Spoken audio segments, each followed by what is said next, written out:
La figura de Bruce Wayne es una de las más fascinantes dentro del universo de los superhéroes, no solo por sus capacidades físicas y mentales, sino por la tensión constante que sostiene entre el trauma, la represión emocional y su doble identidad.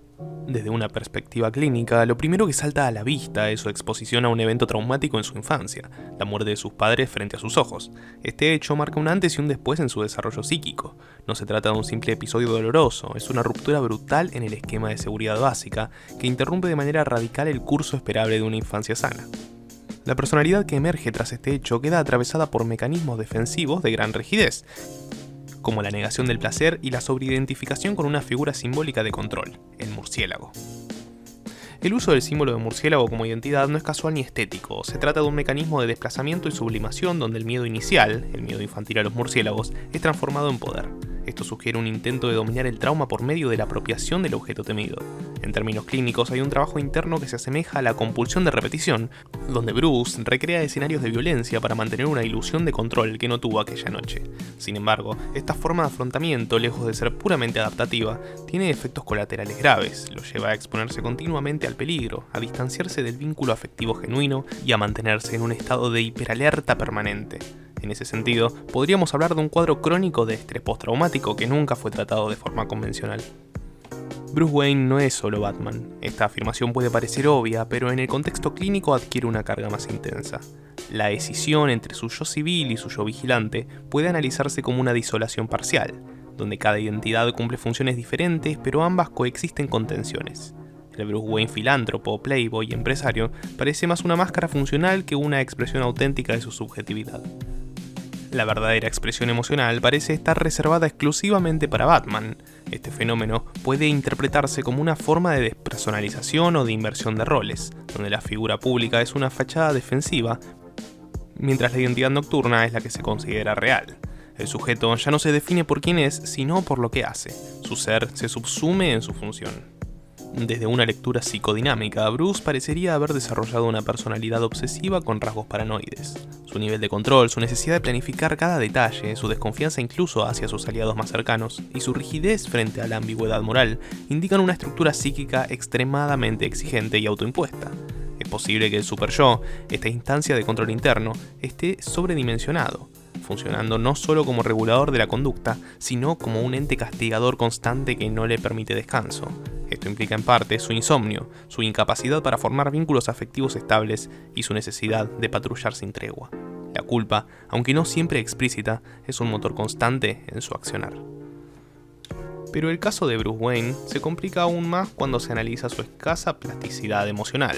El duelo por sus padres no parece haber sido trabajado de manera elaborativa, sino congelado en un estado permanente de idealización. No los deja ir, no los resignifica. En lugar de permitir que el tiempo transforme ese dolor, lo ritualiza noche tras noche. Visita la escena del crimen, mantiene el recuerdo intacto y sufre como si el hecho hubiera ocurrido el día anterior. Desde esta óptica, no se puede hablar de una elaboración del duelo, sino de una fijación traumática que impide el desarrollo de nuevas identificaciones. El tiempo psíquico de Bruce parece haberse detenido aquella noche en el callejón. Además, es pertinente considerar su relación con la violencia. Si bien tiene un código ético que le impide matar, su exposición continua a la agresión. Su entrenamiento obsesivo y su búsqueda incesante de criminales sugieren una relación ambigua con el acto violento. Por un lado, lo rechaza moralmente, por el otro, lo utiliza como válvula de escape para una pulsión que no tiene otro canal. En ciertos momentos, Batman parece buscar el castigo físico como forma de autocastigo psíquico. La sangre y el dolor no son solo herramientas de justicia, sino expresiones inconscientes de un conflicto interno no resuelto. Su cuerpo se convierte en campo de batalla simbólico entre el deber y la pulsión. En cuanto a su capacidad de vinculación, Bruce mantiene relaciones inestables, muchas veces interrumpidas o saboteadas por él mismo. Ya sea con Alfred, con sus aliados en la Liga de la Justicia o con sus parejas amorosas, Bruce tiene dificultad para sostener intimidad emocional. La entrega total al rol de vigilante ha erosionado su capacidad empática. No porque no sienta, sino porque sentir implica una apertura peligrosa. Las pérdidas pasadas lo han llevado a construir una muralla afectiva. Desde una perspectiva clínica, podríamos hablar de apego evitativo, donde el vínculo representa más una amenaza que una oportunidad de contención. Su vida está tan regulada por el miedo a perder que termina rechazando cualquier posibilidad de ganar en lo emocional. La figura del trauma también se extiende hacia su forma de vida cotidiana. El hecho de que viva en una mansión subterránea, aislado, con horarios invertidos, monitorizando la ciudad como si fuera una obsesión compulsiva, refuerza el diagnóstico de una vida adaptada al trauma, no superadora de él.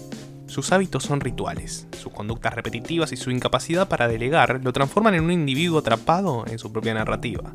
Aunque desde el exterior parezca funcional, su mundo interior está saturado de control, miedo y soledad.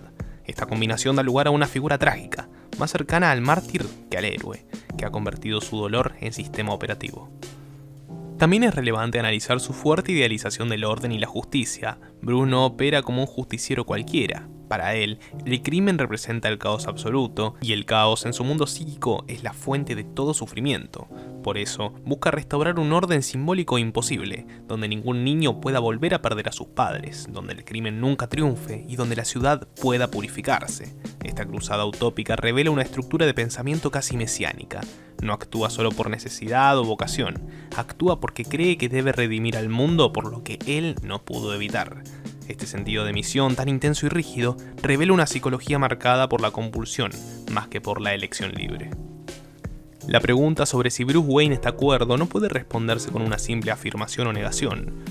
Su funcionamiento cotidiano, su inteligencia estratégica, su autocontrol, lo ubican dentro de un espectro de alta funcionalidad. Sin embargo, sus patrones de pensamiento obsesivos, su trauma no resuelto, su incapacidad para establecer vínculos emocionales profundos y su estilo de vida disociado del entorno indican un perfil clínico con varios signos de desregulación emocional. La mente de Bruce Wayne es una paradoja constante, brillante y quebrada, ordenada y caótica, lógica y profundamente afectada por un dolor antiguo que nunca sanó. Su heroicidad en ese sentido no es la ausencia de locura, sino la administración diaria de su propia sombra. Uno de los aspectos más fascinantes del caso Bruce Wayne es su relación con la identidad.